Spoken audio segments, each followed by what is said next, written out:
What should you do if you are loved by twin sisters at the same time? Who wouldn't want such good fortune, just like the male protagonist? When June was a child, a new family moved in next door. They had twin daughters the same age as June. Roomie, one of the twins, quickly fell for June, seeing him as the most handsome guy around. He was good-looking and smart, always seen with a book in his hands. However, June had a better relationship with Naori, the other twin, as she also loved reading and was curious about various subjects. Roomie would often find June and Naori happily discussing topics she couldn't understand, like a book on human anatomy, featuring ultrasound images of babies. Despite her attempts, Roomie couldn't join their conversation, but June's passionate explanation only drew her in more. As the children grew, Roomie and Naori became nearly indistinguishable in appearance and stature, recognizable only by their mother and June. Even their father sometimes got them mixed up. They often played together in the park, where June and Naori each swung on a swing. When Roomie approached to ask June about his current reading, he mentioned Haruki Murakami. Just then, a friend called Roomie over. When she left, Naori teased June about whether Murakami's Norwegian wood was very risque, making him blush, much to her delight. From a distance, Roomie saw their interaction and knew they got along better. In fact, June was always chasing after Naori. In elementary school, Naori, being quirky, caught the attention of a group of delinquent girls. A girl approached Roomie to inform her, but Roomie believed Naori wouldn't care much. Still, she confronted the leader of the delinquents to stand up for her sister, but they mocked her and walked away. Later, Roomie was called by friends to Naori's classroom, where Naori and the delinquent girl stood face to face, with June mediating. He had Naori apologize to her classmate, who reluctantly accepted and was prompted by June to apologize louder. Afterwards, the delinquent girl also apologized to Roomie, mending their relations. As June walked away, he appeared taller and more impressive in Roomie's eyes. Her fondness for him grew, and it never faded as they got older. Eventually, they entered middle school.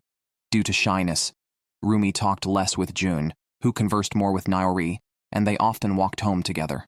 One evening, after doing her makeup, Roomie texted June to join her at the convenience store. She also asked Naori if she needed anything. Naori requested pudding. After shopping, Roomie and June passed the park they used to play in as children. Feeling nostalgic, Roomie pulled June to sit down. She mentioned that Naori had taken an interest in an author named either Marquez or Marx and wanted June's opinion. June guessed it might be Marquez, although he hadn't read his books yet. Naori had recommended Elroy's The Black Dahlia to him, which he planned to read. Noticing June's happiness when discussing Naori, Roomie felt she might lose her chance if she didn't confess her feelings. Deciding to be straightforward, she asked June if he wanted to try dating her, using the excuse of gaining experience, since they were soon starting high school. Fearful of rejection, Roomie made up various reasons. June's silence saddened her. Seeing this, June gently confirmed if she truly wanted to date him. After Roomie nodded, he agreed, and they began a trial period of dating. However, Roomie wasn't entirely happy. When facing her sister Naori, she felt both superiority and guilt. But time spent with June washed away the guilt. Roomie thought they were a perfect match, an athletic, cheerful guy, and the top student in their grade. Yet June never fully acted like Roomie was his girlfriend. He would walk fast alone on the street until Roomie caught up, and he would then reach out to hold her hand. Their redeeming moment was when they kissed at the aquarium. Gradually, they started to act like a real couple, secretly meeting and kissing in stairwells. Though no one except them knew about their relationship, this did not include Naori. Roomie shared details of her dates with June when she returned home, even though she knew Naori also liked him. Roomie realized she was being a bad sister, but felt helpless about the situation. This evening, Roomie once again put on her makeup and invited June to meet at the convenience store. It was another snowy day, and they sat on the same park bench. This time, Roomie broke up with June and did not give him any chance to reconcile. From Naori's perspective, the situation was quite different. Originally, when she was picked on by that group, she sarcastically mocked those silly girls. She knew she was different from others since childhood, possessing a maturity beyond her years. Thus, she never forced herself to play with them. However, she still encountered a scene where her sister stared down two boys who spoke ill of her. Other than her sister, Jun was the only special one. It was Jun who pulled her back to reality, teaching her the value of living grounded in the real world. It was at that moment Naori realized she had fallen for Jun. Naori was knowledgeable but never managed to surpass Jun, who was top of their grade. While talking with Jun and another boy, she claimed she only liked men who were superior to her. At that moment, Roomie joined them. Naori had known since childhood that her sister liked Jun, so she never expressed her feelings to him. Doing so would jeopardize their harmonious relationship, and Naori didn't want to lose either of them. She also had the potential to be top of the grade, but always rushed through exams, aiming to finish first without reviewing, thinking it would be more interesting to win that way. The real reason she kept to herself was a challenge she had set. If she could finish the exams first and come out on top, she would confess her feelings to Jun. Unfortunately, she had not achieved this yet, and thus had not confessed. When Roomie suddenly told her that she was dating Jun, Naori felt upset, yet forced a smile, saying they were a perfect match. Knowing Roomie wanted to keep their relationship a secret, she helped conceal it, only crying when alone. The next day, she would act as if nothing had happened, even giving her sister dating advice. She was torn about wanting to hear and not wanting to hear about their dates, and couldn't help but imagine their conversations. Jun, with his encyclopedic knowledge, and the sincere and cheerful Roomie seemed like a perfect match. However, that day, her sister suddenly told her that she and Jun had broken up and Jun had agreed to it. Roomie felt very happy about it, grateful for the beautiful memories she could cherish. She even needed to thank Naori for helping them keep their relationship a secret. Naori, however, just silently called her a fool in her mind. What will become of these three now? See you in our next video. This is definitely the most tragic male protagonist in a romance series. Both twin sisters are in love with him, and it seems he should happily welcome them both into his harem. However, he ends up being mercilessly toyed with by the two sisters. The Jun family and the Roomie Naori family are on good terms and often dine together. The fathers engage in lively conversations while the mothers and Roomie sit on one side, with Jun and Naori on the other. Roomie, having recently broken up with Jun, watches him getting along well with her sister, feeling quite bitter inside. Eventually, Jun joins the adults' conversation, leaving Naori bored and moving over to the ladies' table. This leads to Naori watching her sister staring at Jun with her chin propped on her hands, both harboring their own schemes. Ultimately, Naori decides to return to Jun's side, while Roomie remains like an outsider. That night, she asks Jun for a breakup. Jun, panicked and hurried, asks why, clearly not wanting to break up. Roomie simply says it's not because she dislikes him, then asks him to date her sister instead, as she alone cannot satisfy Jun. But Naori only wants Jun. Jun is completely dumbfounded, feeling like a pawn in the sisters' play. Before a barbecue with both families, Roomie has yet to hear about Jun and Naori dating. Upon learning from her mother that a family barbecue is planned the day after tomorrow, Roomie is asked to help prepare, and is also chided for being lazy. Her mother then asks Roomie to check if Jun would like stir-fried noodles. Reluctantly, Roomie heads to Jun's house before school and finds his parents about to leave. Jun's mother casually asks Roomie to wake her son and reminds him to have dinner alone since the parents have a date. After they leave, Roomie enters Jun's room, watches him sleep, and almost kisses him before realizing they had broken up. Ultimately, she does nothing but opens the curtains. Awakened by the sunlight, Jun opens his eyes to see Roomie, creating an awkward atmosphere. Jun goes to wash up silently, and Roomie, seizing the moment, lies on his bed, immersing herself in Jun's scent and mentally reassuring herself that she's not a stalker. Despite wanting to stay together, she feels helpless. Before Jun returns, she gets up from the bed, pretending nothing happened, and conveys his parents' message. Then she asks what he wants for the barbecue finale. Jun says anything is fine. After these trivial matters, Roomie finally addresses the main issue, demanding to know when Jun plans to date Naori. Jun doesn't want to respond, feeling harassed by his ex-girlfriend, questioning why she should dictate his romantic life, especially the absurd idea of dating the sister right after breaking up. Roomie, however, is persistent, explaining that she broke up with him so he could date Naori. If they don't date, what was the point of their breakup?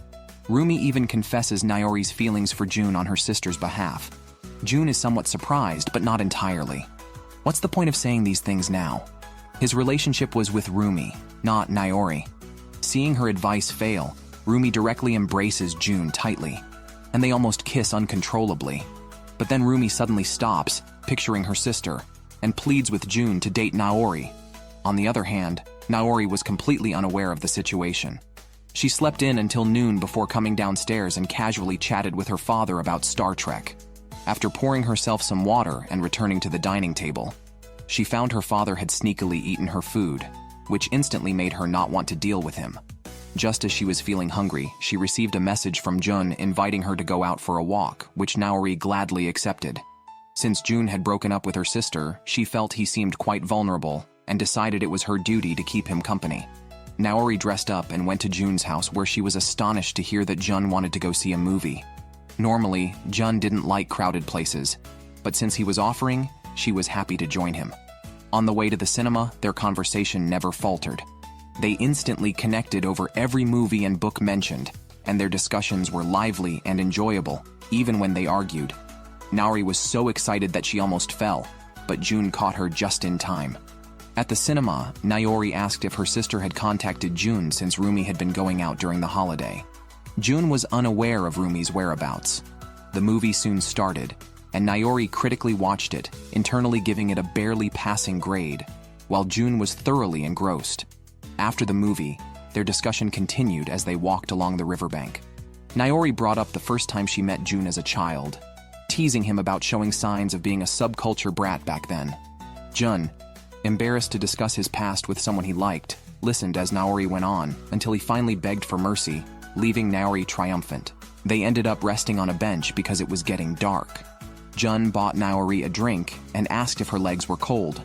Naori bragged that she was a high school girl who wore skirts even in winter, so the temperature didn't bother her at all.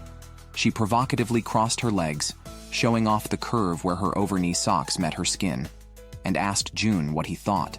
Jun couldn't look directly at her, comparing Naori to Irene Adler from Sherlock Holmes, which he meant as the highest compliment, but Naori took it as sarcasm. During their playful argument, Jun suddenly remembered Roomie's request and gathered the courage to ask Naori if she wanted to date him. Naori smiled, then firmly refused, saying her mother had taught her never to get involved with Star Trek and Sherlock Holmes fans.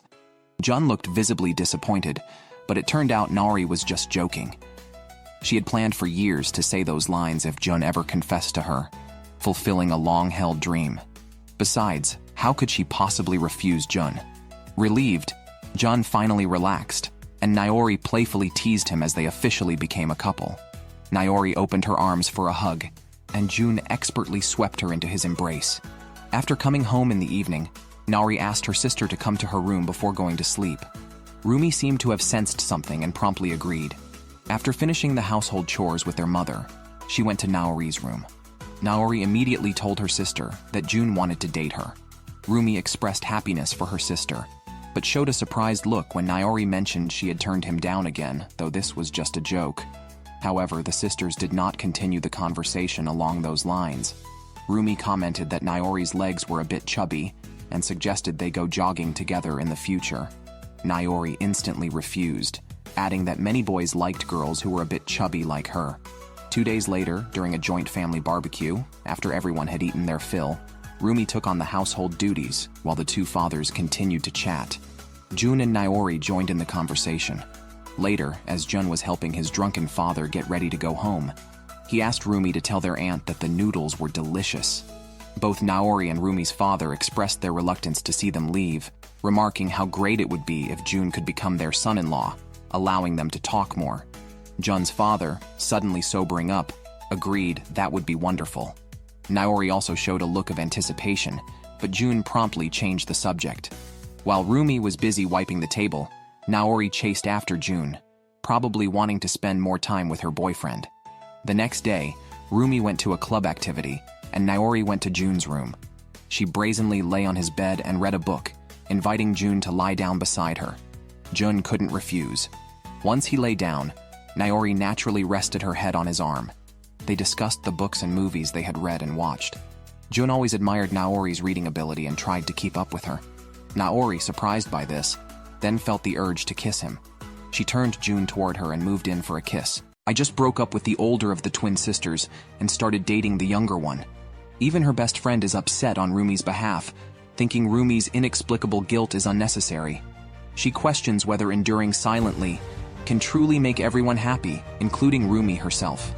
After all, how can someone unhappy themselves make others happy? Roomie was speechless and accidentally brought up June. Seeing how much she likes June, her friend suggested she think about it from a different angle. Since she has now helped June get together with her sister, she might consider it her redemption. Thus, if June breaks up with Naori and confesses to Roomie, she shouldn't feel guilty and can accept freely. Moreover, this friend never really liked Naori, thinking she is quite manipulative, but that's irrelevant. She advised Roomie to make the most of being in the same class as June and get to know him better. Meanwhile, June was chatting with a close friend when Naori naturally joined in, discussing various adult topics unabashedly. Essentially, it was Naori and June's friend talking, as June was too shy to speak. Eventually, they planned a movie night for the weekend, including June. Just then, Roomie reminded them that lunch break was over. Naori showed her impatience, said goodbye, and returned to her class, as did Moriwaki, who had been sitting in Roomie's spot. Roomie was clueless about their conversation topics, like why Moriwaki's nickname was Professor, a name Naori gave because it sounded close to Moriarty, who is a professor. Hearing June mention Naori again, Roomie suppressed her discomfort, noting Naori's penchant for nicknaming. Naori had friends in their class too, and got along well with one girl in particular. While chatting, her friend suggested Naori start exercising to avoid widening the physical gap with her sister. This upset Naori, so to cheer her up, her friend proposed karaoke as a fun way to burn calories. After school, they set off. Naori texted her boyfriend June, who was alone today and went to a friend's house for a movie. This friend was a typical otaku with sexy posters and adult films everywhere, like the one on his bed that captivated June at first sight because the actress looked just like Naori. Moriwaki had bought all her films, admitting his crush on Naori, even confessing to her in middle school shortly after they met through June. June asked Moriwaki what he liked about Naori. Without hesitation, Moriwaki replied, her face and chest. But now, that was in the past. June finally understood why some girls called Moriwaki a jerk who only aimed for physical attractiveness, a label Moriwaki even took pride in. Then they discussed June's love life. Moriwaki couldn't understand why June initially dated Roomie, the older sister. He would have chosen the younger sister right away. June was surprised that everyone knew Naori liked him except himself. So when he asked Naori out, and she accepted, he was shocked. Moriwaki, envious, wondered when he would ever be liked by both twin sisters, not even understanding what June was troubled about, especially since June originally liked Naori. But June said that was history. Since dating Roomie, he had gradually started to love her and still had feelings for her, even now. Roomie had suggested he date Naori, which was why June was so distressed. The more Moriwaki heard, the more irritated he became, wishing he could have June's luck. But it was June's personal matter, and seeking advice was pointless. Meanwhile, Roomie was practicing basketball at her club and accidentally twisted her wrist. That evening, with June's family working the night shift, he went to the sister's house for dinner. Naori came downstairs and mentioned her sister wouldn't join them for dinner. Concerned, Jun asked what happened. Their father told him Roomie had sprained her left wrist during club activities and had been sulking in her room since. The father thought it wasn't a big deal, but their mother understood Roomie's effort to become a regular player in her first year and how she couldn't play basketball now. Naori made a sarcastic comment about dancing in front of Roomie's door, which even her mother couldn't stand. June wanted to talk to Roomie. Hearing his voice, she opened the door. The room was dim, and Roomie felt sad and guilty, believing she couldn't achieve anything. Now with a wrist injury, she was sure she couldn't be a regular player. June comforted her, knowing she had always worked hard and seriously. Although he rarely participated in club activities, the least he could do was lend his shoulder for her to cry on. Overwhelmed, Roomie couldn't suppress her feelings anymore, questioning why she couldn't succeed despite her efforts. As June touched Roomie's face, they were about to kiss when Naori's voice suddenly came from outside. Roomie immediately opened the door, and both she and June walked out. Naori, fully aware of what had happened inside, said nothing. The atmosphere at the dinner table was harmonious yet awkward, with Roomie avoiding looking at June and June avoiding Naori's gaze. The next day, June and Naori went to school together. Naori talked non-stop behind June, who remained silent and did not really listen to what his girlfriend was saying. During the break, Naori peeked into the classroom through the door, where Moriwaki spotted her and told her June was not there. Still, he invited her in to sit. Moriwaki had already heard from June that he was dating Naori. Naori knew it was more about seeking advice from Moriwaki than just reporting the relationship. She was aware of what June had been troubled about, having grown up together. Curious, Moriwaki asked how she felt about June during their childhood. Naori admitted she always thought June was closer to her sister. They often spent time together. Hearing this, Moriwaki realized Naori believed June's first love was Roomie and was unaware that June had liked her since they were children. Meanwhile, June and Roomie were in the stairwell. Even though he was dating Naori, June confessed to Roomie that he could not forget her. Roomie told him to stop, pointing out that he and Naori were in love and it was better this way. Understanding why Roomie insisted on breaking up, June felt crushed. He sadly told Roomie that he indeed liked Naori, but first love is first love. He had always liked Roomie since they started dating. But now, what was the use of saying all this? Roomie had never heard June say he liked her, nor felt his emotions. Their relationship was over. On the other side, Naori was crying on the desk, finally determined to resolve everything herself. After breaking up, June shared his true thoughts with Roomie. He once had feelings for Naori, but that was in the past. From elementary to the first half of middle school, he always sought Naori's approval and wanted to outdo her in every way. However, Naori seemed indifferent. Later, when Roomie made the first move, June agreed to date her and started to care less about Naori, gradually falling for Roomie during their time together. Yet Roomie was not moved by June's story, and even told him that he would eventually forget her as he had Naori. Knowing June had liked her made Roomie content, accepting that their chance had passed. After opening up, June let go of his grudges. Back in class, Naori tearfully accused Moriwaki of harassment, though it was just some inappropriate comments, which she had previously enjoyed. This time, she was just deflecting. Jun didn't buy it and asked why she was crying, but she refused to elaborate. They walked home together, discussing complex topics. Suddenly, Naori asked Jun out for a Sunday date, which he accepted. Naori shared the news with her close friend, who always supported her unconditionally. Her friend enthusiastically offered suggestions for the date, even recommending risque underwear. Naori, not denying owning such items, went home and watched a romantic comedy. When Roomie came to the living room for water, Naori intentionally mentioned the date and brought up sexual topics.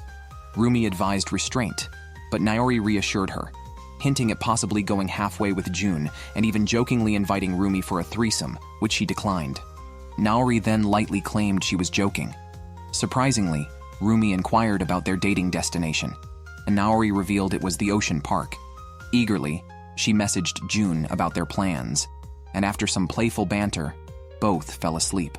The next morning, June was stunned by Naori's cute appearance at his door. They held hands to the date location near the ocean park, where a Ferris wheel was located. Naori saw through June's desire to ride it at dusk, a wish she shared. They entered the aquarium, chatting about fanciful topics. As Naori admired the beautiful fish, June recalled kissing Roomie there. When Naori turned and found June missing, she rushed to him, insisting he should stay by her side during the date. June obediently followed, and they explored an exhibit with touchable sea creature larvae. Naori touched them for a while until June reminded her the smell might linger. Naori's hands have become smelly. She playfully put her hands under June's nose, making him smell them too. Jun pinched his nose as they flirted in front of the staff. Meanwhile, Roomie participated in a county basketball tournament. Her team didn't make it to the semi-finals and was competing for 5th place. Naori couldn't play due to an injury in her left hand. After a day out, June and Naori looked for a grassy area to rest. A sudden breeze lifted Naori's skirt, revealing her wearing a thong, just as her friend had suggested. Embarrassed by June seeing this, Naori demanded his thoughts. June, caught off guard and focused on her backside, didn't respond. Naori, feeling shy, explained it was her friend's idea and asked Jun not to misunderstand. She persistently asked if he was excited and if he would think about it all night. Overwhelmed by her boldness, June blushed and Naori teased him, calling him a pervert. Later, they sat by a window talking about movies, and June, admiring Naori's nails, invited her to join him on the Ferris wheel. On the other side, Roomie and her friend shared their troubles. Roomie no longer wanted to interfere with her sister and June's relationship. Her friend complained about her boyfriend only wanting to engage in sexual activities. Roomie comforted her and wondered if boys always think about sex after experiencing it. Her friend wasn't sure, but noted that's how her boyfriend acted. At sunset, what June described as the witching hour, Roomie recalled a past date with June at the Ferris wheel. It was evening, and she asked June to wait as she ran off. June, who missed a chance to ride the Ferris wheel with Roomie, now rode it with Naori. During the ride, Naori confessed her true feelings, admitting she always liked June and felt he cared whenever he outperformed her. She feared expressing her feelings directly, so she hoped to confess if she could do better than him on a test without checking her answers. Reflecting on this, she felt foolish. June assured her she wasn't foolish. After returning home, they planned to watch a movie at June's place, which Naori really enjoyed. She wanted to revisit a novel after the movie, but instead, she pulled June onto the bed, pressing against him with her chest, and kissed him deeply. However, June still had Roomie on his mind and pushed Naori away. Naori then said she was willing to do anything with him, although she didn't consider their relationship serious. Naori never intended to date June. She only agreed as a joke and never made a real decision. Naori mocked June's silly expression, then got off him and sat on a chair by the bed, ready to lay everything out. Naori knew June still had feelings for Roomie and that her sister had broken up with him for her sake. She also knew she was June's first love but didn't mind. Even if June wanted to keep things as they were, it was fine. Of course, Naori said this to force a breakup with him. She then deliberately brought up June's obsession with her body and provocatively displayed it, asking if he didn't want to touch.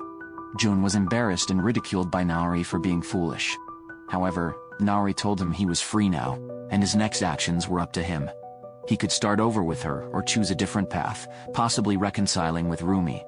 Naturally, Naori preferred him to stay with her, gradually moving closer as she spoke. June knew he couldn't reconcile with Roomie now, but he couldn't continue with Naori either. Despite her being his first love, he genuinely loved Roomie and didn't want to hurt Naori with unclear intentions. Naori remained important to him, but he spoke directly, making her blush and insist on repeating his words, which he obliged. Naori was pleased with his reaction, hugged him, and thought everything could now reset. Even if they still had their feelings, at least they were back to a triangle relationship common in romantic comedies. This time, Naori planned to fully enjoy competing fairly with Roomie, though it wasn't exactly fair since she now had the upper hand, especially after June's recent reaction to her. Naori rarely went to the convenience store with Roomie. After shopping, she brought her sister to the park and told her directly that she and June were not dating. Naori also laid things out with Roomie, who thought her sister would happily accept her kindness and be pleased despite not dating June. Naori saw this as meddling for her own redemption. She knew her sister's real thoughts and didn't blame her too much. Roomie revealed another reason for stepping back. June never discussed topics she was genuinely interested in when they were together, which Naori pointed out as just an excuse. Roomie maintained it was her true feeling. She had always been careful with June, which made her feel uneasy. Naori, maintaining her superiority, thought Roomie deserved to bear this alone for not consulting her. In the end, Roomie was left deceiving herself, coming up with a terrible solution. Naori was relieved, thinking it was better than her sister's constant longing for love. Roomie put up with such statements, showing her good nature. Naori aggressively questioned her, denying she ever wanted them to break up. It was all Roomie's own thinking. Naori knew her actions, so she asked Roomie to stop treating her this way, breaking down her defenses. So, Roomie suggested maybe it was a mistake to consider her dear sister, perhaps even foolish. Then, perhaps they shouldn't be sisters at all. On the other side, June went to consult with his good friend Moriwaki. After hearing everything, Moriwaki was speechless. He thought June should have gone all the way with Naori since they were going to break up anyway, to create some beautiful memories. Naturally, Moriwaki sided with Naori, feeling that she had done so much for June. If June did nothing, it would be unfair to Naori. Despite all this advice, June couldn't make a choice between the two sisters. Naori felt relieved when she heard her sister talk about breaking up. She had never really wanted to talk to her sister, but rather to Roomie as a person. Naori had always felt that Roomie, being called the elder sister, carried a sense of responsibility and superiority. Roomie indeed felt she had the right to manage Naori and should take good care of her sister. Even now, she took the initiative to apologize. Naori took this opportunity to preach a big principle, saying that the twins living in the same house and liking the same boy was surely a sign of a good relationship and proof that they got along well. Facing the suddenly gentle Naori, Roomie was at a loss for words, silently letting herself be brainwashed, and then feeling grateful to Naori. The sisters' relationship naturally healed. Now, the problem was with Jun. Moriwaki scolded him, noting that the sisters had made efforts to change, but he was unwilling to do anything. Jun really didn't know what to do. Moriwaki told him to simplify the problem, just choosing based on who he desired more physically. The sister went through such a big circle just to prevent her sister from giving up. But when her sister said she had given up, Naori told her about her last date with Jun at the aquarium, claiming she had given her virginity to Jun. Roomie was shocked, and upon hearing Naori say it was just a joke, she grew furious and began scolding her sister. She didn't want to speak to Naori anymore, but Naori kept talking about her interactions with Jun, sharing that they had kissed today and she might dream about him tonight. Jun was initially resistant, but gradually became passionate, even using his tongue. The sister did not want to listen but was forced to hear these details, all of which clearly showed she was still interested in Jun. Naori added another shocker, saying it would be useless to have regrets later if she remained indecisive. She was actually encouraging Roomie to live according to her own wishes. The two also talked about a young girl they had argued with, and Naori still had contact with her. Both sisters had developed strong feelings for Jun because of that incident, and Roomie finally admitted she still liked Jun. The next day, the three met at the twins' doorstep. Naori immediately started bickering with Jun, and Roomie joined in. The three appeared to have returned to the state before anything had happened. From now on, Roomie and Naori would compete fairly. After school, Jun and Roomie met again in the stairwell. Roomie asked if Jun was really dating Naori. From Jun's reaction, it was clear it was true. Jun hurriedly explained that he had stopped because he pictured Roomie's face at the moment. The two finally cleared the air, and the atmosphere was no longer awkward. Knowing that her sister and Jun had grown closer, Naori remained confident. After all, she was cute, Jun's first love, and had a bigger chest than Roomie. My sister finally met her match. During their latest exam, Naori didn't hold back and topped the grade. She excitedly ran to show off to Jun, only to find that Jun also ranked first. Naori was so shocked that she ran out on the spot. The two started a tussle right there in the school building. Jun told Naori he wouldn't respond to her confession, nor did he plan to pursue anything with Roomie. Naori didn't believe him and challenged him to prove it by hugging her right there, while other students watched. To calm Naori, Jun actually hugged her, which Roomie happened to see as she passed by. So, Jun had to go and appease Roomie, who was jealous and wanted a hug too, though she used the excuse of supporting him at a basketball game. Jun couldn't play favorites and hugged Roomie too, promising to cheer for her over the weekend. Then Roomie mentioned her classmate Shiena. By noon, Shiena had come looking for Jun, pulling him about as soon as she arrived. Moriwaki watched amusedly as his brother was led away by the school beauty. Shiena, not only beautiful and a part-time model, struggled academically, so she asked Roomie to find her a tutor. With Jun and Naori both topping the grade, and knowing Naori wouldn't want to teach, Roomie approached Jun. After explaining, Shiena set a post-school meeting with Jun. Returning to his seat, Moriwaki grilled Jun, envying his situation. Yet Jun found it bothersome, wishing he could transfer his luck. Meanwhile, Naori lost her appetite. Her best friend suggested they talk about something exciting, asking if there was anything Naori wanted. Without hesitation, Naori answered, money. The conversation successfully diverted her attention, and her friend reminded her about their upcoming birthday, suggesting they have a joint celebration, which Naori eagerly agreed to. Roomie also came looking for Jun, but he wasn't there. Only another brother, Sakaguchi, was in the classroom. Sakaguchi, also part of the school's basketball team, chatted with Roomie about an upcoming joint basketball practice. Then Roomie found Jun outside, explained the situation with Shiena needing a tutor, and how she casually mentioned Jun's good grades, leading Shiena to decide on him. Jun could refuse, but Roomie urged him to decide soon and inform Shiena after the club activities. She advised keeping it from Naori, so June contacted Naori's best friend to distract her after school. The friend, always up for fun, agreed immediately, then suggested June could actually teach Shiena, thinking it might be good for him to interact with other girls, possibly discovering something new. She even proposed a deal. If June taught Shiena, she would help him find out what Naori wanted for her birthday, saving him the trouble and worry of choosing the wrong gift. Jun couldn't resist the temptation. After training, Roomie's classmates started showing concern, noticing her previous relationship and breakup with Jun, and their frequent meetings in the stairwell. Recently, Roomie had been down, but they were relieved to see her recovering, and were happy for her revival. After being teased by her peers, Roomie went to meet Shiena and June. Shiena suggested they could chat over dinner. June initially disagreed, but Roomie told him Shiena's father was not home, and her mother was rarely there, so they should keep her company. June agreed. Unexpectedly, Shiena invited them to her house for dinner. Meanwhile, a friend dragged Naori to retrieve something from the art club. On their way, they encountered Moriwaki, who was surprisingly not with June. Naori casually inquired about it, and an oblivious Moriwaki ended up revealing June's predicament with the school beauty, Shiena. On the other side, June and Roomie arrived at Shiena's mansion. Her house had a friendly ragdoll cat that sat motionless on Roomie's lap. Before discussing serious matters, Shiena asked Roomie if she liked June. Roomie instinctively denied it, putting Shiena at ease. She then went to the kitchen to prepare dinner, casually using June's first name and asking if he was excited to see her.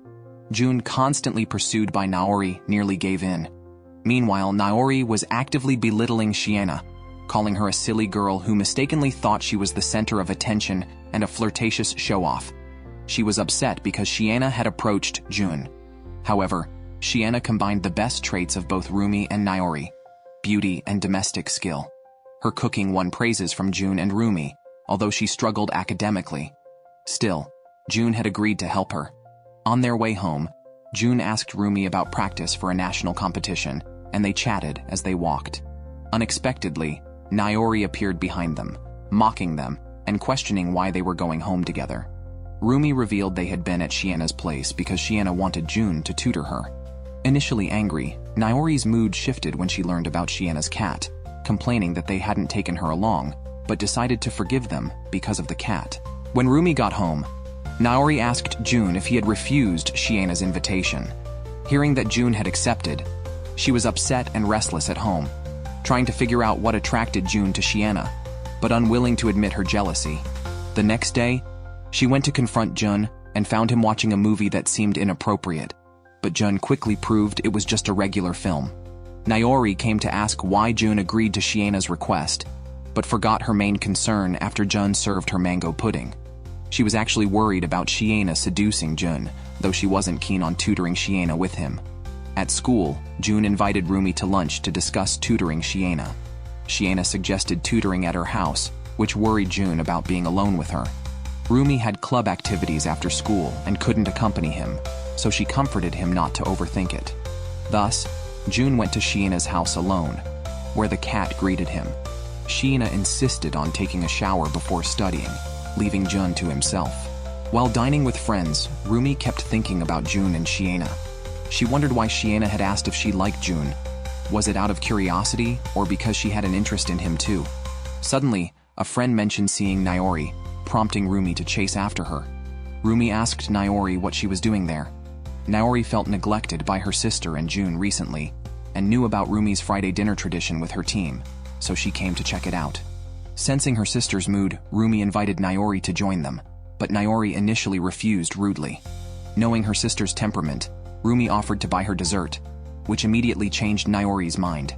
Meanwhile, Shiena, fresh out of the shower and undressed, casually walked out when she saw June and explained it was a habit. They started studying, but Shiena kept getting distracted, pulling June into idle chatter. She was too curious about which sister June liked. June turned the tables by asking Shiena if she had a boyfriend. Surprisingly, Shiena denied having one, but admitted a slight interest in someone, not who June thought. Curious, June received hints from Shiena. The person was a student at their school, more like tea than coffee, and in the smart class. Then it was Shiana's turn to ask June for hints about why he broke up with Roomie. Unaware, Roomie and her good friend, along with her ex-boyfriend, were discussing her as she and Naori walked home. Naori still worried about Shiana making a move on June, but Roomie reassured her that Shiana wasn't June's type. Though they couldn't be certain June wasn't interested in attractive girls. Interest aside, June was definitely struggling with the flirtatious Shiana, who couldn't settle down to study and kept sending him for snacks. Seizing the opportunity while June fetched snacks, Shiana sneakily slipped away. June quickly followed and discovered a room filled with figurines, including one from his favorite movie, Space Cowboy. Surprised that Shiana was into such things, June learned most items belonged to her father, making the room more of a secret base for Shiana. Her parents, both fashion designers, dreamt of expanding their studio across Japan, which partly influenced Shiana's modeling career. Hearing this from Naori completely changed Jun's perception of her.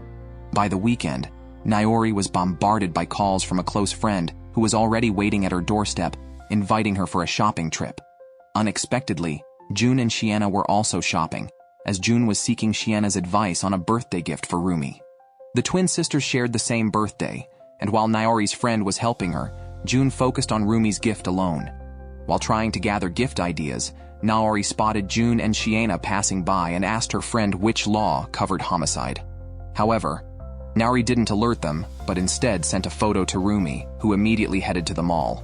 Roomie didn't believe there was anything serious between June and Shiana, especially since Shiana had someone else she liked and it wasn't June. Despite her worries, Naori decided to accompany June next time to tutor Shiana and even dressed up for the occasion. Upon arriving at Shiana's house, she became instantly distracted by a cat. Seeing her fondness, Shiana handed the cat to her and complimented Naori's outfit. She gave Naori a cat toy, and while playing, Naori fell asleep with the cat. Unexpectedly, Shiana's mother arrived, saw Naori waking up groggily, and embraced her warmly. She then informed Shiana that her father was also in Japan, and suggested calling their brother to join them for dinner. June and Naori excused themselves and left. After spending the day together, Naori felt that Shiana might not be so bad after all. Hand in hand with June, they headed home contentedly. Besides asking Naori's best friend for help in choosing a gift for Naori, June also personally picked a gift for Roomie. Moriwaki felt he should also give Naori a gift, so he went along with June. Meanwhile, Roomie and her team have a basketball game tomorrow. Roomie is the only starter from the freshmen, and her best friend is a substitute. Roomie checked in on her friend's relationship with her boyfriend. Although they reconciled, her friend felt that merely acting innocent wouldn't change anything and vented her true feelings. She has mixed feelings about her boyfriend, as love is about balancing likes and dislikes. Thus, expressing intolerable issues is essential to extend the relationship's shelf life. Roomie reflected on this. When she and June started dating, she suppressed her feelings, which might have led to their current situation. However, her friend reassured her that things were not over, and there was still a chance to turn things around, which lightened Roomie's mood. Then June messaged her to meet at the park. Initially, they were unsure what to say. Roomie brought up Shiana, who had a makeup exam that day, which would relieve June from tutoring duties if she passed. June then revealed why he asked Roomie to come. He wanted to give her a gift a day before her game. Roomie immediately opened it to find a sports water bottle, replacing her several-year-old one, which June had noticed. Roomie loved the gift and promised to use it the next day. She also asked for a hug from June, which he did not refuse. At that moment, Roomie felt that even her sister Naori couldn't take away these happy moments. June admitted his partiality. He planned to cheer for Roomie at her game. Roomie enjoyed his compliments, which he freely gave, appreciating her basketball skills, something no one, not even her family, had ever told her. This spurred a sudden desire in Roomie to kiss June, which she did without waiting for his consent, and he reciprocated. Roomie didn't get home until evening, explaining to Naori that she was delayed by a strategy meeting for the next day and other matters. Naori looked meaningful, but still encouraged her sister before leaving. This gave Roomie a sense of guilt, prompting her to follow Naori to her room and confess her meeting with June. Naori was not surprised and mentioned she didn't need to report every little thing and didn't want to spoil the atmosphere on their birthday. After speaking, she urged Roomie to go have dinner. The next day, Shiana eagerly approached June to tell him she had passed her exam. When Naori entered, Shiena warmly greeted her before heading off to her makeup test. June and Naori went home together as it started raining. Both were concerned about how Roomie's basketball game would turn out. Naori genuinely hoped her sister would win, as a loss would dampen the evening's birthday party. Unexpectedly, June suggested a detour on their way home, but Naori opted to go straight to her room instead. Upon reaching her room, Naori took off her socks in front of June. He took the opportunity to give her his birthday gift, a small seal plushie with a zipper on its belly that released a bunch of tiny penguins. Naori loved it, realizing June must have asked her best friend for help. Jun then handed her another gift, a glasses case identical to his own. This was not out of favoritism, but rather guilt, as he had already given Roomie a present. Naori guessed his intentions. June explained he just wanted to show his support during the game. Still, Naori was upset, questioning why Jun acted behind her back when they agreed to compete fairly. She playfully nestled in June's arms, asking him to spend as much time with her as he did with Roomie. Her incessant chatter increased June's guilt, leading him to hold her tightly and suggest they go out to chat. However, Naori was more interested in seducing June, though she only dared to suggest it verbally. By evening, Naori's family gathered together, and June decided not to intrude any longer. As he left, Roomie noticed he was wearing the couple's shoes they bought when they first started dating. After clearing the air with Naori, they didn't mind as much. They even suggested going to the convenience store with June, and the three of them headed out. The next day, Naori celebrated her birthday again, this time just with her best friend who prepared various desserts for her. Originally, they didn't get along well during middle school, as her friend disliked Naori. They were placed in the same group of 4, but the other 2 girls couldn't understand Naori and chose to join another group, leaving just her friend. Not only could her friend keep up with Naori's thoughts, but she also saw through her facade. Their personalities were quite similar, both stubborn, but eventually, they gave in to each other. Their relationship improved significantly, even considering starting a club together and involving Jun. Suddenly, Sheena visited with a gift for Naori, identical ones for her to pass one to Roomie. Opening it, Naori found a delicate, beautiful cat accessory, designed by Sheena in the likeness of their family's ragdoll cat. In addition to the necklace, Sheena brought a cat ear headband for Roomie, which was irresistibly cute, prompting Naori to take numerous photos. At this moment, her best friend also took the initiative to confess that Sheena had asked her to help bridge the gap with Naori. However, Naori ignores people she doesn't care about, so her friend suggested to Sheena that Roomie should ask Naori to tutor her. From the beginning, this was the plan devised by her friend and Sheena. Naori was unwittingly led by the nose, but didn't mind this manipulation and actually grew quite fond of Sheena. Little did she know, Sheena had liked her since middle school and had been looking for ways to get closer to Naori. Turns out Sheena was not Naori's rival, but June's rival. Over the weekend, everyone went to watch Roomie's game. With only 2 seconds left, Roomie took a jump shot and successfully scored a game-winning basket to clinch the victory. That night, Roomie was too excited to sleep, and Naori came to see her. Naori admitted that she had never been interested in basketball and had only suggested Roomie try it because she enjoyed ball games as a child. Roomie not only tried it but continued playing to this day. With another game tomorrow, Naori suggested Roomie get an encouraging word from June, since their houses are next door to each other. Roomie's basketball team faced a new game. Due to her outstanding performance in the previous match, the opponents focused on guarding her. She struggled to break through and couldn't shoot. The game ended in defeat. Roomie felt guilty, believing she could have done more, and didn't come home early. She hid in the park and cried alone. Naori wanted to message her but didn't know what to say. The next day, Roomie encountered Sakaguchi in the hallway. He comforted her, suggesting she shouldn't force herself to practice or take all the blame. It wasn't her fault alone. Overwhelmed by the unexpected kindness from an acquaintance, Roomie was at a loss. Sakaguchi, unable to hold back his feelings, confessed his love for her, admitting she was all he could think about. Meanwhile, Nairi discussed starting a club with June. Moriwaki immediately agreed, although they hadn't decided on the type of club yet. The school required 5 members and an advisor. They already had 3 people. Moriwaki hoped to add 2 more girls, particularly dignified and reserved young ladies. As they were talking, a best friend and Shiena arrived, hugging Naori and insisting on being close. Moriwaki and June wondered when the two had become so close. Now with 5 people, it seemed they could form a club. Naori simply wanted a place to discuss their interests, but the school wouldn't agree. June suggested naming it something like Art Critique to make it sound more official. They could also write articles, offering many possibilities. All they needed now was an advisor and a club room. They didn't seem to plan on telling Roomie about the club. Meanwhile, Roomie sought advice from her best friend about Sakaguchi's confession. She wasn't surprised, having sensed something before, but she knew if she told Roomie, she would keep her distance. Roomie didn't want to accept Sakaguchi's feelings. Her friend advised her not to dwell on it and just act naturally. Roomie reluctantly agreed. June and Naori, still discussing the club on their way home by train, thought new members might join and help them meet new friends. Naori was less enthusiastic, happy just to have fun with current friends. However, June realized they had no backup plan if they couldn't find an advisor or club room. Naori dismissed the concern, suggesting they'd figure it out later. On the other side, Sakaguchi stopped Roomie, realizing she was avoiding him.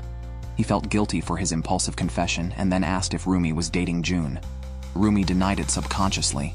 Sakaguchi further inquired if June was dating Naori, noting they had hugged in the hallway days before, causing a stir. Roomie clarified that June wasn't dating Naori and that his actions were due to Naori's insistence. However, both sisters indeed had feelings for June. Sakaguchi wasn't surprised and invited Roomie to hang out over the weekend, asking her to think it over before leaving. Roomie then shared the entire conversation with her best friend, who thought Sakaguchi was trying to undermine her before making a move, labeling him as scheming. She advised Roomie to act quickly if she really liked June. That evening, Roomie called June, but only asked about Sakaguchi's character before ending the call. June didn't ask further as he was busy finding an advisor for the club. The next day, Naori chatted with her best friend, who felt Naori was the best fit for the club president. She asked if Roomie knew about it, and Naori's expression changed, stating she had no obligation to report her actions to Roomie. She intended to reveal everything once it was all set. Meanwhile, Roomie was having lunch at the stairway with her best friend, who fed her, trying to persuade her to make a decision quickly to avoid being preoccupied with Sakaguchi. If she wasn't planning to date him, it wasn't worth the dilemma. So after school, Roomie went to reject Sakaguchi, but he took a step back, saying he didn't expect them to become a couple, but hoped they could at least hang out once. Roomie softened and said she'd like to discuss it with others to avoid misunderstandings. Meanwhile, June had already communicated with the teacher, and now only the club room remained. Upon reaching the art department, June and Moriwaki saw 2 beauties fighting, but soon they turned their attention to Moriwaki. June had to step in and share the good news of securing an advisor and the bad news of competing for the club room. The entertainment club wanted to study chess games like international and Japanese chess. The school hadn't decided who would get the room, so they planned to talk to the entertainment club's leader. At the train station, the 2 groups happened to meet on their way home. Roomie told June she would call him again that evening. Just as June was about to respond, Naori rushed Roomie to open the door, and June ended up saying nothing. After her bath, Roomie eagerly called June, immediately asking if she could hang out with Sakaguchi. June, puzzled, responded, "Just go. Why are you asking me? You're free to hang out with whoever you want." Roomie then disclosed Sakaguchi's confession to her. After a pause, June asked how she responded. Roomie said she had refused, but Sakaguchi insisted on going out with her once. She was worried June might misunderstand, so she was careful to explain that there was really nothing between her and Sakaguchi. June remained indifferent, saying, "It's your choice to go or not. It has nothing to do with me. After all, I'm not your boyfriend anymore." Hurt by his words, Roomie cried and shouted over the phone, "You're being so irresponsible now." She had told him about this precisely because she didn't want to hide it from him. Then she hung up and burst into tears. Hearing the commotion, Naori quickly came in and hugged her sister without asking anything. After hearing the whole story, Naori realized that Roomie actually wanted June to stop her, but he hadn't. "So why not meet Sakaguchi then?" she suggested. Jun and his friends approached a senior student to secure a club room.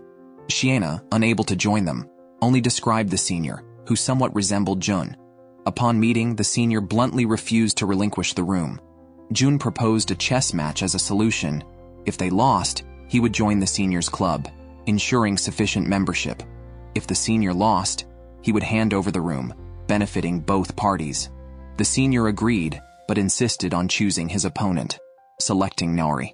Naori, having played chess in her youth, accepted the challenge. The match was set for the day after tomorrow. Since her knowledge of the rules was rusty, she asked June for a refresher, seeing it as an opportunity to spend time alone with him. June was about to share this news with two other friends when he saw Roomie's name. Reflecting on a previous night, Roomie, after crying with her sister, expressed that she wouldn't have gone to the meeting and wouldn't let June decide for her, though she understood Roomie's hesitation due to her friendship with Sakaguchi. Naori provocatively suggested that Roomie only used Sakaguchi, which Roomie denied, but decided to meet Sakaguchi, yielding to her sister's wishes.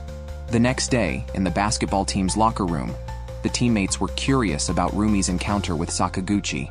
One teammate revealed a past relationship with Sakaguchi, mentioning they were meeting that day. During the gathering, she confessed Sakaguchi had ended their brief relationship, having already fallen for Roomie.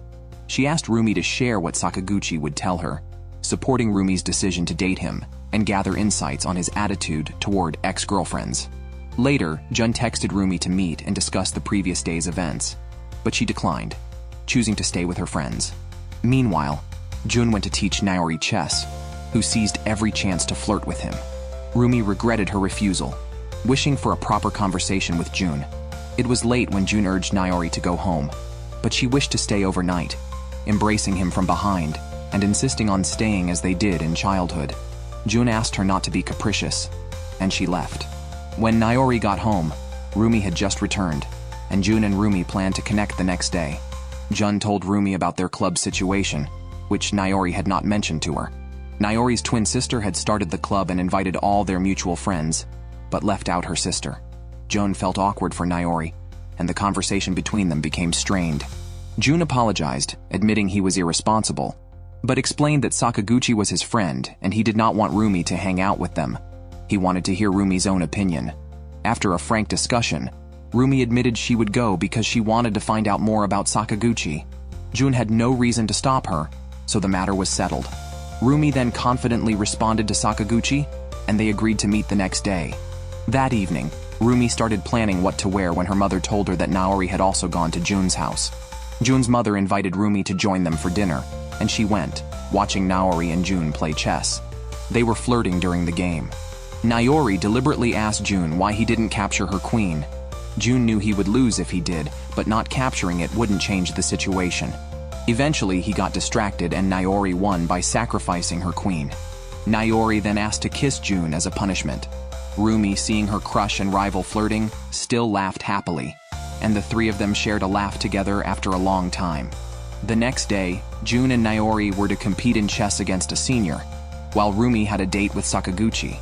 Jun and Roomie met at the door and cheered each other on. Naori and the others gathered in the classroom, and Shiena brought pudding. With some time before their chess match, Naori and Jun went to buy drinks, with Jun treating. Just then, Jun received a message from Sakaguchi saying he was serious about Roomie. Naori sensed Jun's unease and told him to go sort it out, but to remember to come back and make it up to her. Naori persuaded Jun, who gratefully prepared to leave, but was stopped for a goodbye kiss. Naori didn't expect one, but Jun kissed her anyway. Unsatisfied, Naori kissed him on the lips and told him where Roomie might be because she had mentioned buying amulets for the club's senior members. Jun ran off. Meanwhile, Roomie and Sakaguchi were at a shrine, walking and chatting. Sakaguchi was humorous and considerate of Roomie's feelings. Suddenly, he asked what Roomie liked about Jun, but she couldn't specify, as they had grown up together and naturally liked each other. Sakaguchi asked if he had a chance if Jun was not around, but Roomie gave him no hope and asked him not to speak of unlikely things. She then inquired about his teammates. Sakaguchi felt hurt, admitting he didn't dislike his ex-girlfriend, just felt no spark, and hoped she would stop. Realizing his own hopeless situation, Sakaguchi started to feel more bitter toward his rival Jun. At this time, Naori's chess match with the senior had already begun. The game was highly competitive, with each side making strong moves. The senior was impressed by how skilled the younger student was, and he couldn't help but strike up a conversation with her during the game. Naori bluntly asked if he was flirting with her, which made him burst out laughing and find her even more interesting. The match was so engaging that they didn't even finish. He simply gave up the activity room to them, although he didn't really want to end the game or give up the room. He just didn't like being forced to hand it over. Naori continued to play along. Meanwhile, Jun hadn't stopped worrying since he left. He was concerned about Naori's chess match and also about Roomie's outing with Sakaguchi. Midway, he received a message that they had secured the activity room, leaving only Roomie's situation to worry about. Eventually, Jun spotted Roomie and Sakaguchi resting near the shrine and ran over to them. Roomie was confused about why Jun had come. Jun, looking at Sakaguchi, said, "After your message, how could I not come?" Sakaguchi stated that he just shared his true feelings. Roomie was unaware of what had happened, and Jun wanted to talk to Sakaguchi alone, but Sakaguchi insisted it be in front of Roomie. Jun decided to be honest. He had thought they could get back together after their breakup, but later realized it was wrong and couldn't confirm his true feelings, so he chose to say nothing. However, Sakaguchi's intervention made him realize he was at risk of losing everything, including Roomie. He loved both Roomie and Naori equally and couldn't choose between them, so he opted to escape, which only caused more pain for both sisters by pretending to ignore it. He admitted these feelings might cause more anxiety in waiting, but he assured Roomie that he would make a decision and asked for some time to overcome his weakness. Roomie hesitated but then agreed to wait for him. Sakaguchi couldn't stand it any longer, accusing Jun of just delaying without making a decision. Despite this, Roomie spoke in support of Jun, happy that he was taking the matter seriously. Frustrated with Jun's self-righteousness, Sakaguchi forced him to make a choice, angry enough to want to hit him. He asked Roomie what she liked about Jun. Roomie said that Jun always prioritized them, offering his shoulder whenever she and Naori argued or she was scolded by her mother. Thus, Roomie felt Jun would always support her. Sakaguchi, no matter how frustrated, had to accept this outcome and admitted he had prompted Jun to come to hear his true thoughts. After saying this, he left, reminding Jun to make sure Roomie got home safely. On the other side, the senior admitted defeat, but wanted to play another game with Naori. Naori said she would consider it, and then left the room. Shiena quickly followed her out and invited her to dinner at her house that evening. She also offered for Naori to stay the night, but not inviting Roomie made her feel somewhat uneasy. Naori, however, felt no guilt at all. After all, she had left Jun for Roomie. Seeing that Jun hadn't messaged her yet, it seemed he was busy expressing love with her sister. Meanwhile, Jun and Roomie found a cafe and talked about their childhood. After their chat, they went their separate ways home. Roomie learned from her mother that her sister was spending the night at Shiena's house. With the extra food bought, her mother asked her to invite Jun for dinner. Unlike her sister, Roomie didn't play games and told her sister about the dinner. Naori said she couldn't come back, which puzzled Roomie. Could it be that Naori was giving up? When Jun arrived and found out Naori wasn't there, he was disappointed as he still had a lot to say to her. Naori enjoyed a feast at Shiena's house. Shiena knew she was going to woo Jun that night. Although reluctant to let her go, Shiena said she would support Naori from behind. It turned out Naori hadn't given up and planned to make a big move that night by seducing Jun with her body. This was a critical moment for her. After dinner, Jun talked with the sister's father. Then Roomie invited him to go to the convenience store with her. They didn't really need to buy anything. She just wanted to chat with Jun. Unintentionally, they held hands. When they reached her doorstep, Jun felt weak all over. Roomie suggested he should exercise more. They wished each other good night, and Jun walked home, unaware of what awaited him. After leaving Shiena's house, Naori went straight to Jun's place and immediately said she wanted to stay the night, claiming it would settle things for the day. She had planned this, knowing Jun's parents weren't home. Seeing Jun hesitate, she put on a hurt expression and mentioned how upset she was when left behind earlier. This strategic retreat worked well. Jun, who loves both sisters equally, didn't want to favor one over the other.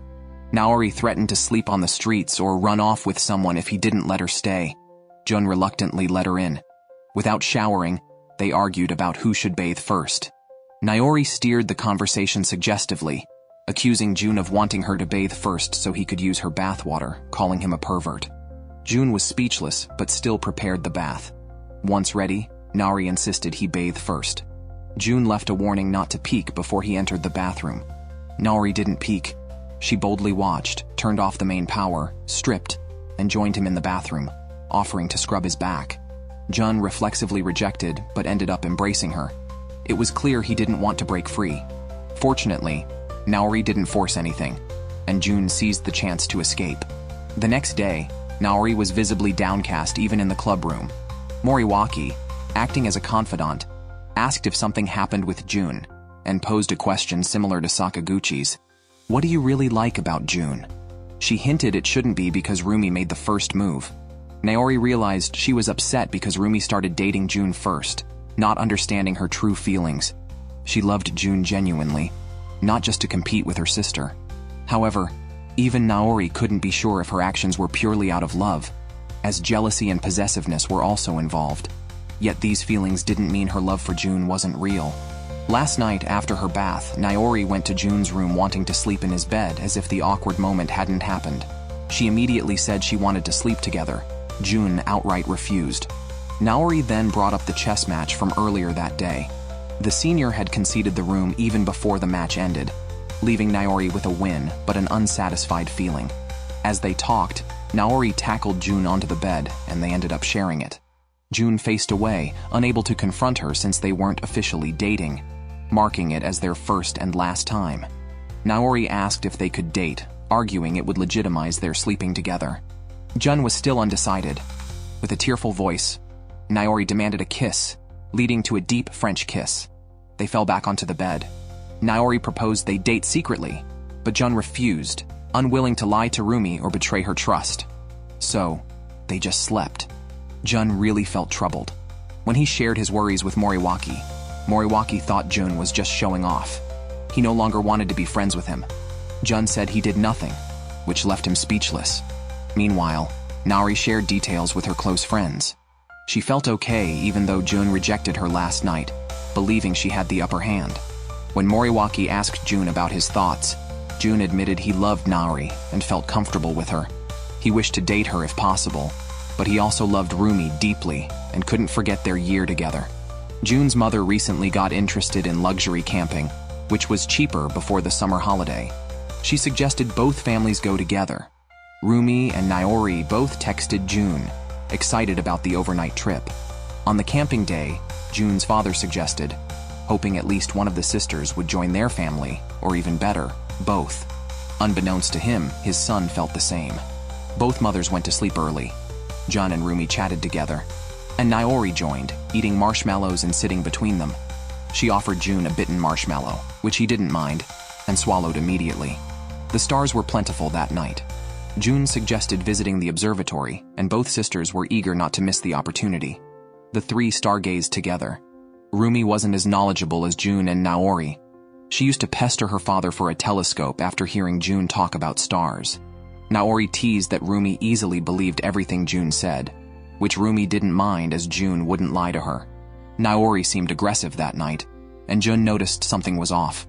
He openly said Roomie wanted to exclude her. They hadn't chatted together like this in a long time. Roomie didn't deny it, and mentioned she had backed off, mockingly noting Naori also wanted to push her out. The sisters' confrontation escalated, reaching back to Roomie confessing to Jun first, despite knowing her sister liked him. Roomie realized she was prepared for rejection and to give up. Naori hadn't done anything, so why should she bear her sister's anger? The brave enjoy the world first, she thought. What does confessing first have to do with it? Naori acknowledged she was content with the situation. Any relationship with Jun would only start the end of their sisterly bond. There was no turning back now. Then Naori provocatively told Roomie she had Jun interrupt her date with Sakaguchi. Roomie slapped her, frustrated that Naori had orchestrated it. Naori reminded Roomie to stop playing sisterly games, just urging her to let go of pointless emotions. Roomie couldn't just drop her feelings overnight, so she decided to wait for Jun. Being exposed by Naori was just avoiding the choice, she thought. Roomie didn't directly respond, but mentioned Naori liked stirring trouble, which seemed pitiful. Naori also slapped her back. The sisters fought over Jun. Jun intervened and got slapped by each, but fortunately, he stopped the fight. He honestly expressed his feelings, finding it hard to choose between them because he loved them both too much. He had even tried to find a way for everyone to coexist peacefully, but it was impossible. Choosing one would hurt the other, and choosing neither would hurt both. So Jun preferred to maintain the status quo, but he assured them he wouldn't avoid making a decision. For now, They had to leave it at that. And Roomie and Naori would continue to fight for June.